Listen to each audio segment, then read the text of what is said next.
কেন? আরে ঝাঁটা দাঁড় করিয়ে রাখলে লক্ষ্মী চলে যায়। বিয়ের বয়স হয়ে যাচ্ছে আর এদিকে এর জ্ঞান বুদ্ধি হচ্ছে না।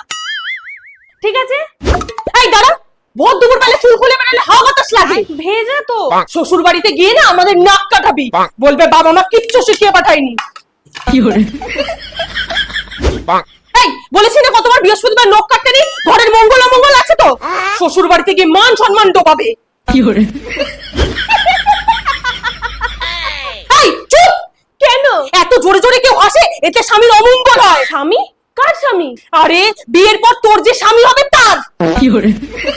এটা হবে না, মা বকবে। আমি এটা খাটের তলা থেকে পেয়েছি, ফেলেই দেবো। কাঁচি জিনিসটা ভেঙে ফেললি, শ্বশুর বাড়িতে না এরকম করলে অলক্ষ্মী অপয়া বলবে।